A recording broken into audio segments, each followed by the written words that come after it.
Magandang gabi po sa bawat isa sa ating mga kapatid ngayon, Lord, at nanonood at nakikisama po sa ating online Bible study. Muli, ako po si Brother Glenn para ah, manguna, mag-lead po sa gabi na to. Bago po tayo magsimula, siguro tayo pong mag-pray. Lord, salamat po sa oras na to at kami ay nagkasama-sama para, para matuto at makinig na yung salita. Lord, bless mo po ang bawat isa. Saan mo po ang kanilang mga puso at isipan para namnamin, Lord, ang iyong salita. Ito'y tumimo sa aming puso. Lord, ako po nagamitin mo, bigyan mo po ako ng wisdom. Ibigay ko po, ma-share ko po ang iyong salita sa kanila, Lord. Muli, salamat po. Just name we pray. Amen. Ayan po, tayo po ay magkisimula pa rin, magkapatuloy po sa ating discussion about sa Acts, Book of Acts. So, marami na po tayong napag-aralan at sa mga tungkol sa mga gawa ng apostles. So marami po nangyari ng early church. So doon po tayo magpo-focus at doon po i-discuss natin yung mga, ano ba mga nangyari kung ano mo nila. Ano ng mga apostles para nalaganap ng gospel. So ngayon po, mag-start po tayo. Ang topic po natin ngayon, Acts 12. Pinagmatang ko po ito na God's Power Over Man's Plans. So bakit nga ba ito yung naging title ko? So malalaman po natin or pag-aaralan po natin sa pagbabasa natin ng Acts 12 kung ano po yung nangyari, ano po ba yung paano po napakita ang God's power sa chapter na to.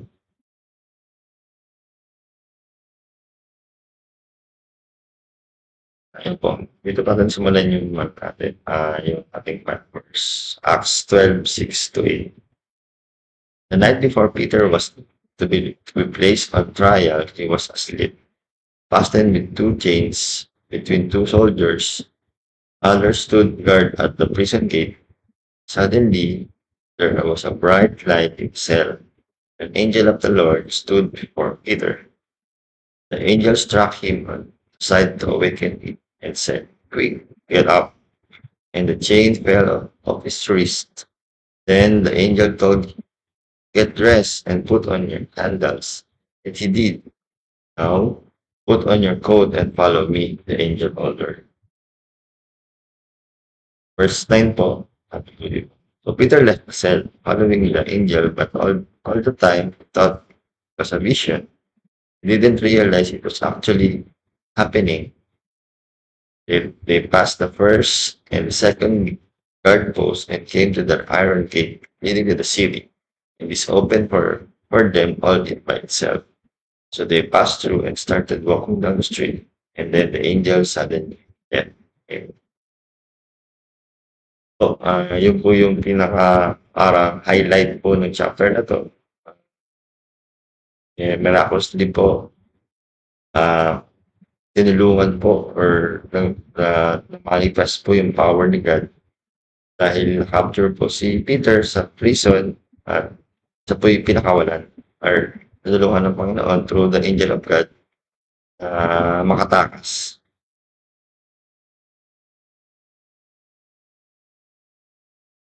Discuss po natin mabuti or isa-isahin po natin yung mga pangyayari nung sa Acts 12 na to at ito po yung unang-una po nung sa Acts 12 verse 1-5, persecution of the early church. So, nung lumaganap po yung gospel, ano na po ito yung mga Pharisee. So, sa mga actions nilang ginawa, bukod pa po ito sa mga iba nilang mga pag-uusig. Ito po ay nangyari dahil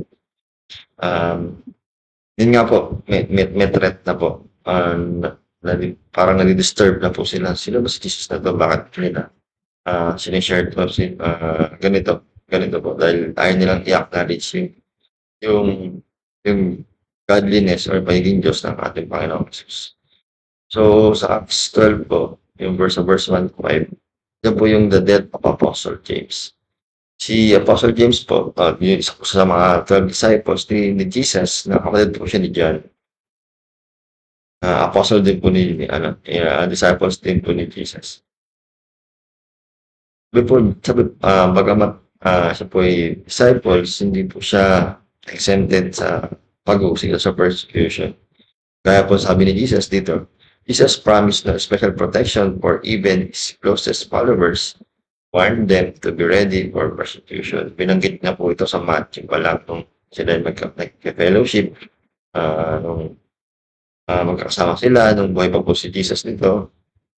Sinabi niya na po, binarm niya na po na may cost po yung following sa kanya. May cost po. Meaning meron po siyang, merong kakibat na panganib, parang gano'n po. Na magkakaroon po ng persecution, maaaring makulong kayo, may trial, sigin kayo ng mga tao, mga leaders.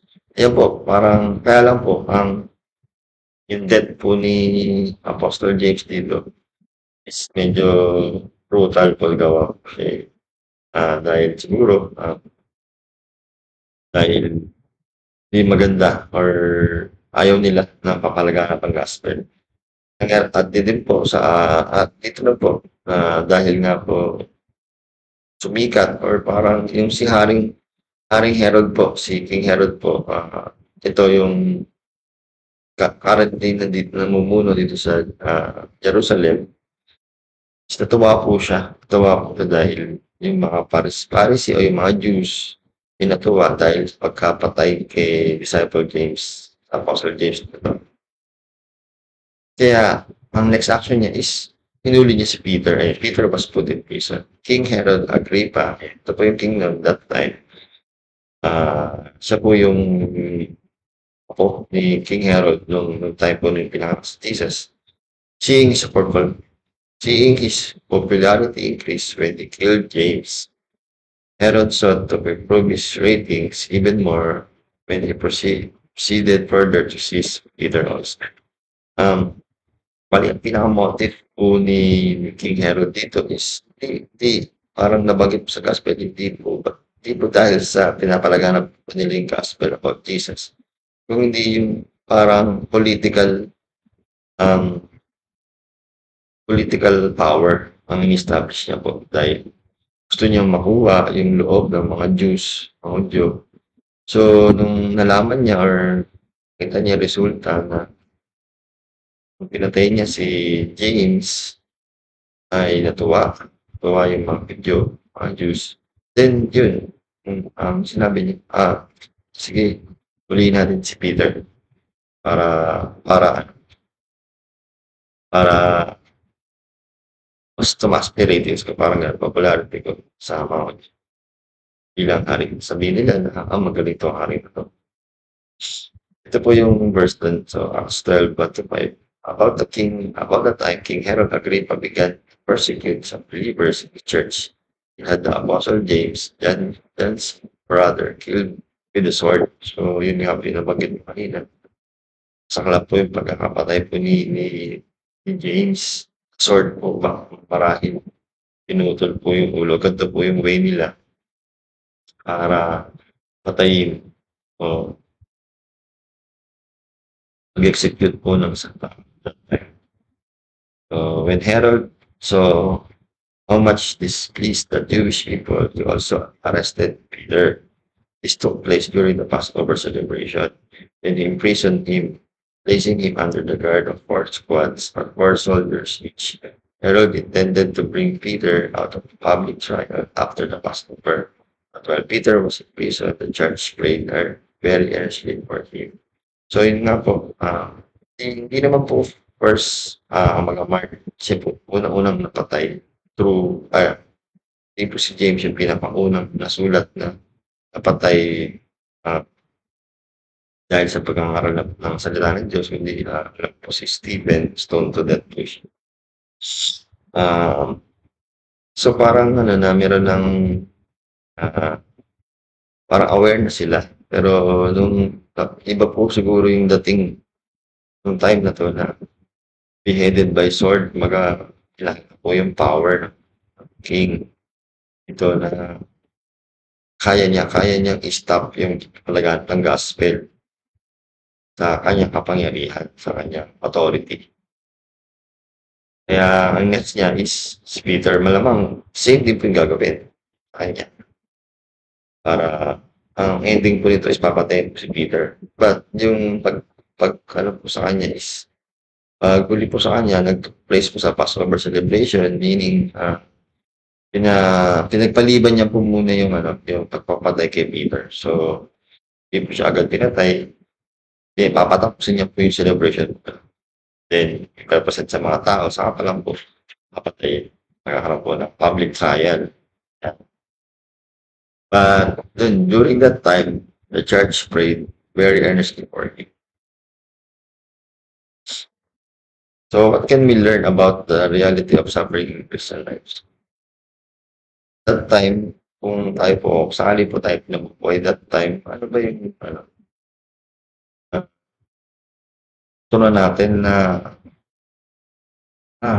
pag sumunod ako kay Jesus, ito pala yung kaakibat na suffering.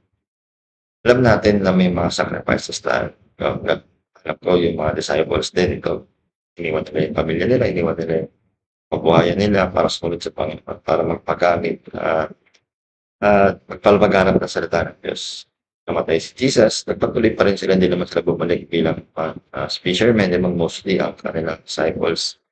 Jesus is fisherman. So, nagpatuloy po sila na magpalaganap sa salita ng Diyos. Pero kahit na alam nila na sa pangalim sila, ito po yung faith nila. Turunan natin yung faith nila. Firm, alam nila. Ito ang tama. Yung tinuro nila, iniwan sa kanila ni Jesus na mga teachings is kailangan nilang ipalaganap sa mga di ba nakakakilala.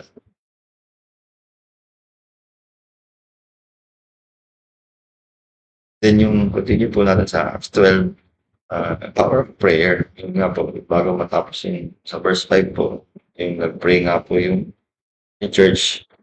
Yung meaning po yung church dito is group of people. Marahil ito po yung marahil si Peter po yung head ng church na to dahil nalaman nila or alam nila na kung si Peter, ang ginagawa po ng church people is to pray. Pakawalan. And the church prayed earnestly for Peter's release. Peter was therefore kept in prison, but the church was free to pray.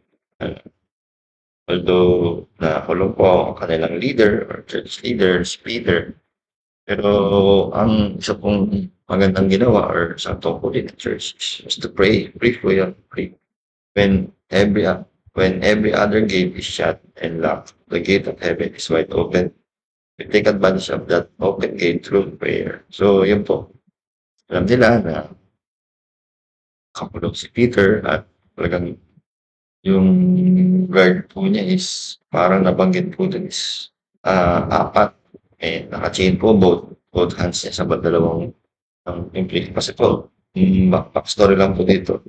Previously may chapter po sa Acts na nahuli na rin po sila ng mga Pharisee, nahuli na po sila, kinakulong na rin po yung mga disciples, pero nakawala po sila through the Holy Spirit, through the angels po, pinadala po ni God.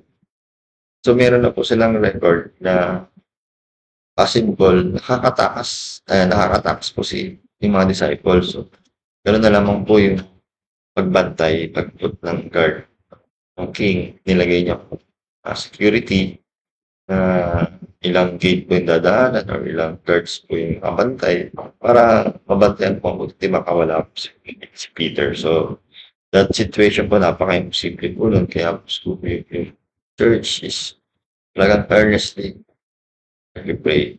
Sabi po ng earnestly is constant, continue, nagsisik po talaga. Yung parang i-reach out po nila, in-extend po nila yung hands nila.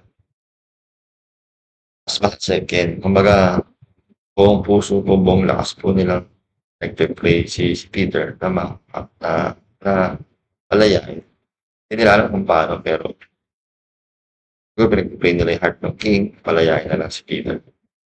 God sent an angel to free Peter from prison. Peter was freed at the last possible moment, right before the trial.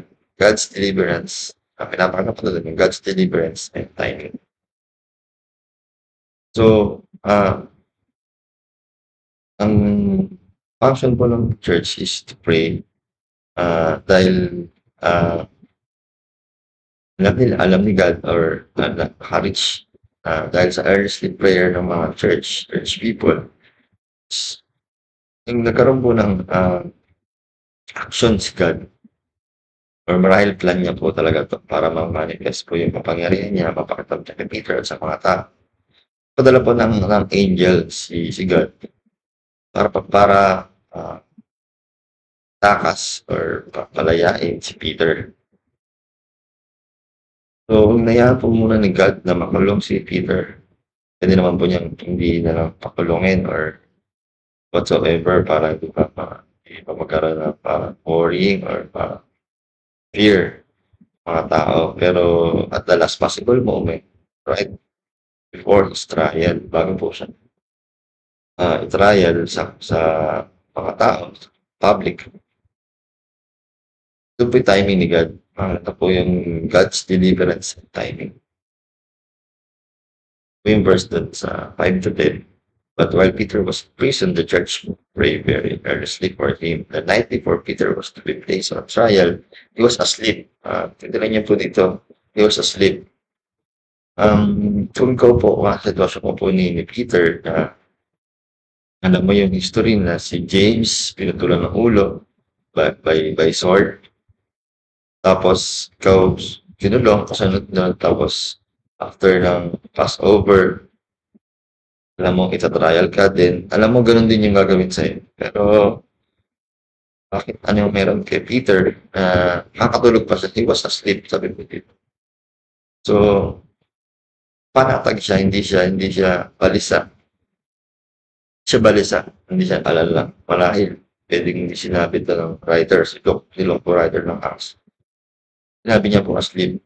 Dahil alam niya may kapanatagan siya, alam niya may plano pa sa kanya, alam niya yung conscience niya malinis, na wala sa kasalanan. At alam niyang kikilos ang Panginoon. Patanayan niya na yan. So, yan. Yun yung parang sa gitna ng problema, tutulog lang siya. Parang gano'n. Parang ginaya niya yung kay Jesus dun sa, naalala ko po yun sa Jesus Stills the Storm, yung kasama niya po yung mga alagad niya na tulog si Jesus. Tulog po siya ng bumagay na malakas. Parang gano'n po yung ginawa niya. So, in the midst of trial or in the midst of problem, tutulog po siya. Nakakatulog siya ng maigi. Tapos sinabi ko dito, fastened with 2 chains between 2 soldiers. So, yung ganun po. Security niya, others stood guard at the prison gate. Suddenly, there was a bright light in the cell, and an angel stood before Peter. So, yan po.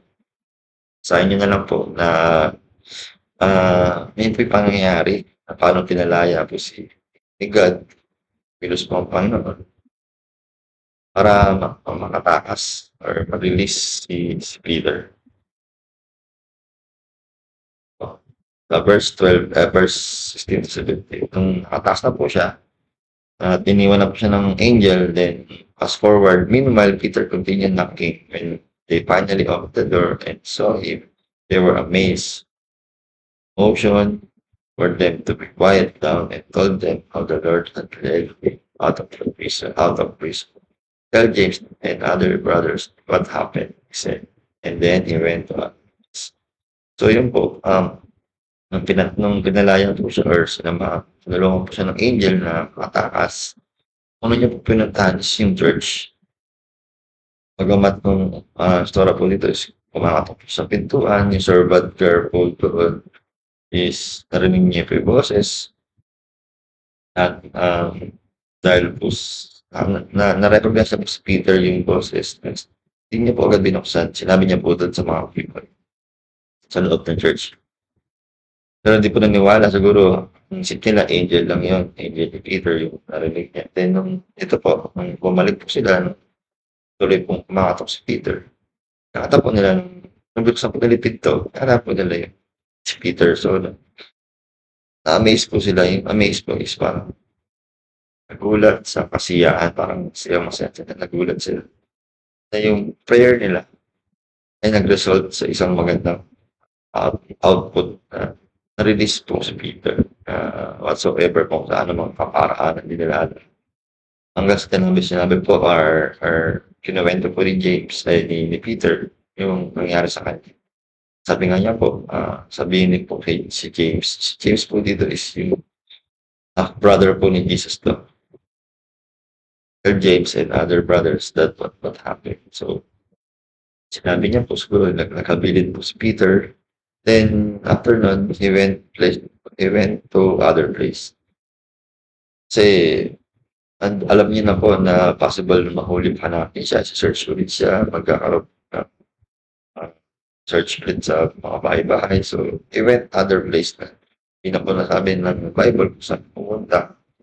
Pero alam ko pa nagpatuloy pa rin po sa kanyang ministry sa pagpapalagaan sa Diyos. Peter. So, how do we respond when God's timing doesn't match ours? So, kaya po ni Peter, paano po tayo mag-response? Ano po ba naging response pala ni Peter during nung nangyari sa kanya? So, hindi naman niya, ang gusto lang naman niya is magpalaga sa salita ng Diyos, gospel. Yun yung plan sa buhay niya. Pero hindi naman niya plan na makulong. So, ano ba yung naging response niya? Na, ito lang ginagawa ko, basta napunta ba ako, pagkakulong pa ako. Pero ang naging response po ni Peter is, natulog lang siya. Natulog, in a way, marahil panatag siya, bago siguro matulog siya, nag-pray siya. Alam niya sa sarili niya na nakikiusap Panginoon. Ganun may time ng Panginoon, bagamat sobrang secured yung kanyang prison, ang kanyang kulungan. Alam niya yung timing, alam niya hindi niya maiisip or lalo na Panginoon para sa kanya. So, paano po tayo mag-react sa ganun sitwasyon tayo ni Peter? Ganun din po ba tayo na panatag or talagang sinisisi, bakit Lord, ba't hindi hinayaan sa buhay ko to? Ba't hinayaan ang ganito mangyari sa akin? Hindi natin hinihintay yung timing para sa buhay natin.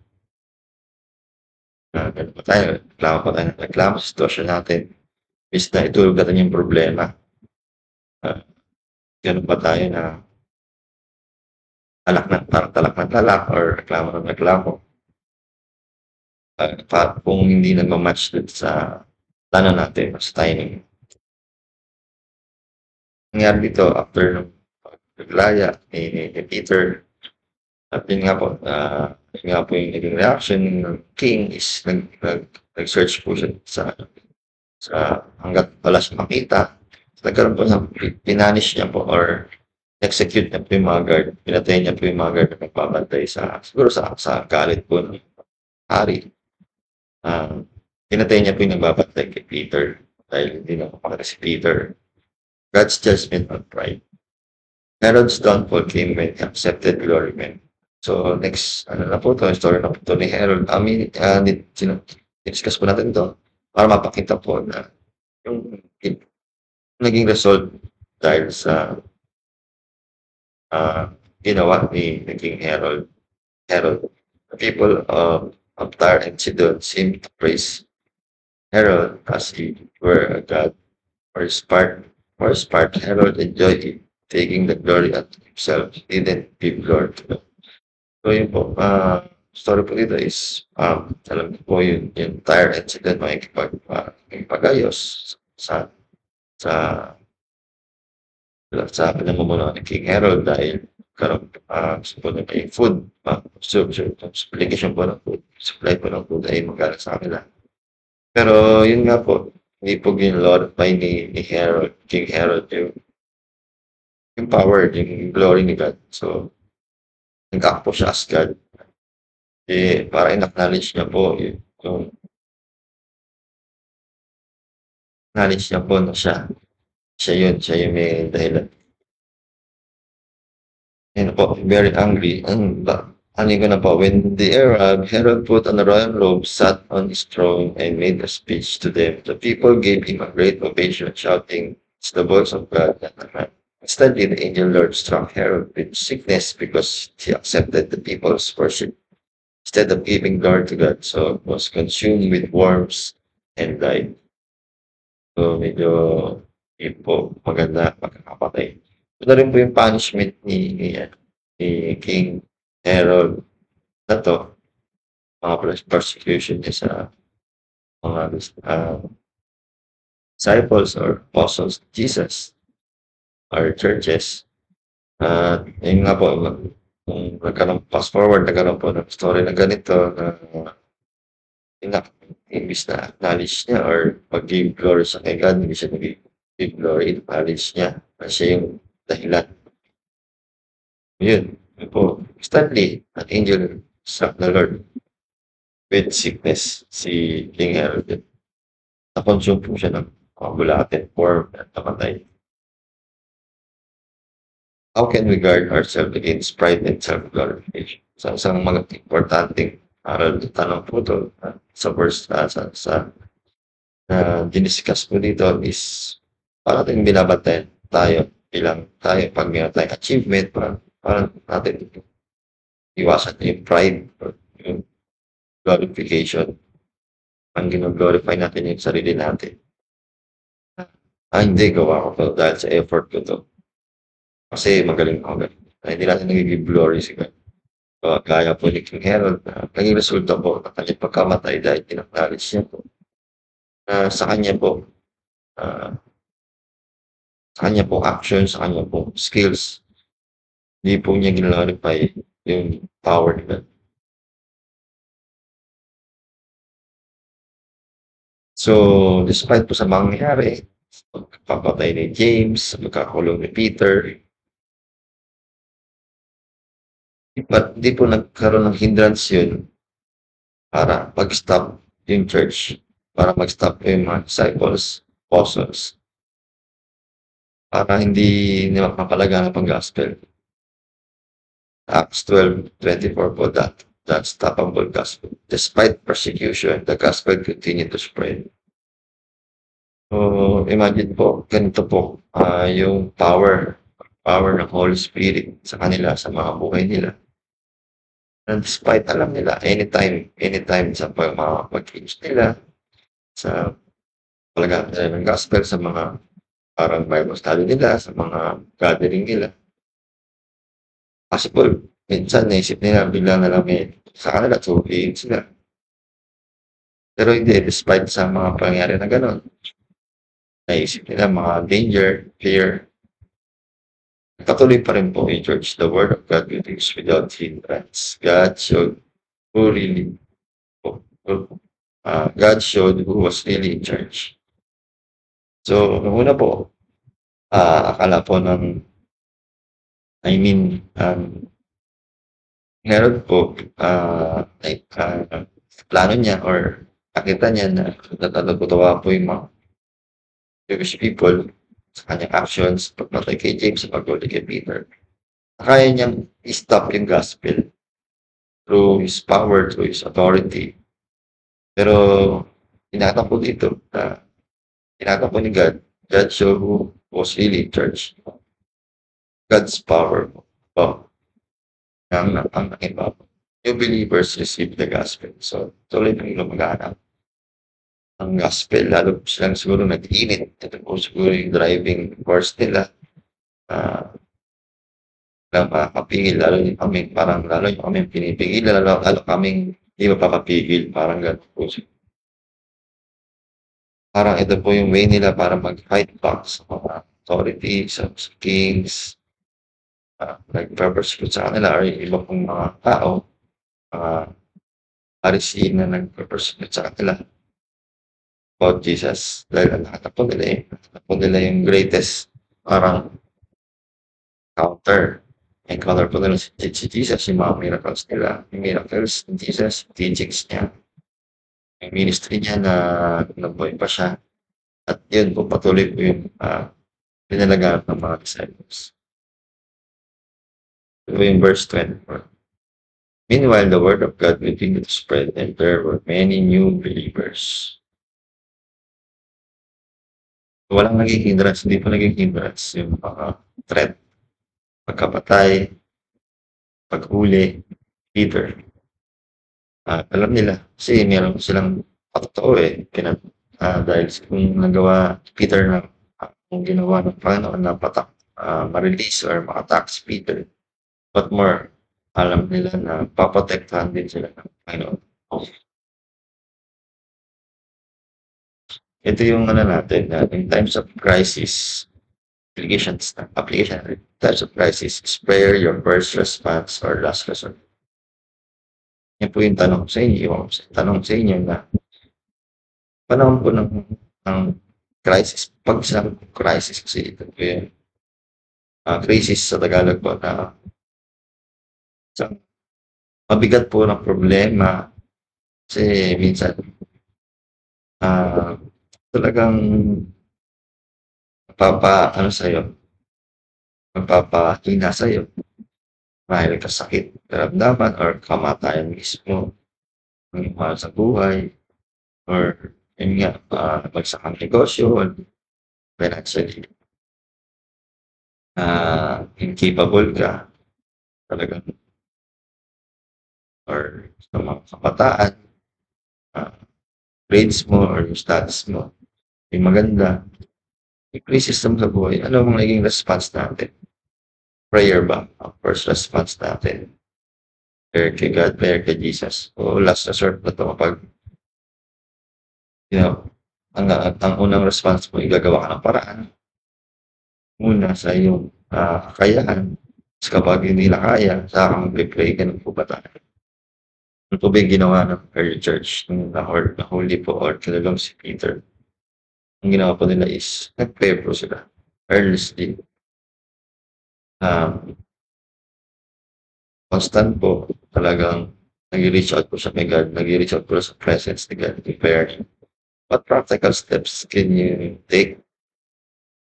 What practical steps can you take to rely God's power rather than yours? Akbang. Ang gawin natin na mag-rely, magiging depende po tayo sa power ni God. Hindi po sa ating own strength na kakayahan. Kasi si Peter po ay rely sa kanyang strength sa kaya hindi po niya kayang makatakas. Kasi ang grabe po yung security na binigay sa kanya. Or yung church, mga parang dahil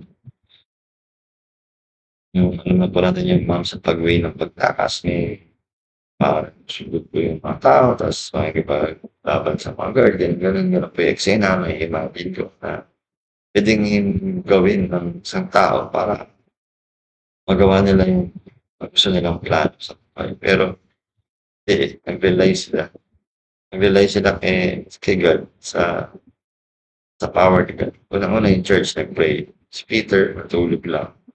Tulog dahil alam niya na he keeps sa Panginoon. Paratag ang kanyang kalooban.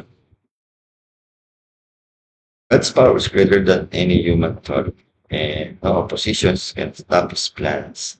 While persecution may come, God calls his people to trust him, pray earnestly, and live for his glory. Magtutunan natin sa Acts 12. Yan po yung God's power. Walang kahadlang sa God's power. Siya po yung may handle or siya po yung ating creator ng earth. Alam mo natin yan. Siya po yung lahat po ng may hawak. Siya po ay all-power, all-knowing God. Kaya alam niya po yung nangyayari, alam niya dapat niya gawin. Greater, higit po siya sa human authority. Kaya po, King, bagamat King, si King Herod, no, yung power niya, yung authority niya, sa pag sinabi niya, pakulong, hulihin niya siya, agad-agad ginagawa po ng mga soldier niya, mga guardian niya. Pero, pag kumilos na po ang Panginoon, walang makakapigil doon sa kanyang plan. Tuloy niyo po, takas po si Peter, bagamat ang effort po na binigay na security ng hari is doble-doble.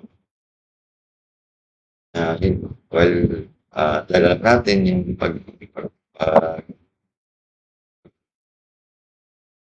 trust or pag-follow kay Jesus, kay God, ay kaakibat ng persecution. Bagamat time po ng early churches, mas grabe po yung persecution nun kaysa sa time natin. God calls people pa rin po to trust Him. Kung nakakaranas po kayo ng persecution sa family nyo, or sa mga friends nyo, sa mga kapag-anak nyo, or even sa mga kakalala nyo, persecute na kayo, kayong sino ba yung Jesus mo na yan? Ganito. Parang layuan ka or hindi ka na nila ginagawang kaibigan, yung nga kinukutya ka, even tinataboy ka, hindi ka acknowledge na bilang kapatid or anak, magulang. Pag ganito, yung sabi po ng Panginoon, God calls His people to trust. Tiwala lang sa Kanya. Pray earnestly, magdasal, and live for His glory. Alam natin na may greater plan. At alam natin mangingibabaw ang power of God. Okay. Yun lamang po ating pag-aralan ngayong gabi. Sana po tayo natutunan na pulot ng mga aral sa story po ng early churches. Story po ni Peter, paano po siya na-release sa pagkakakulong.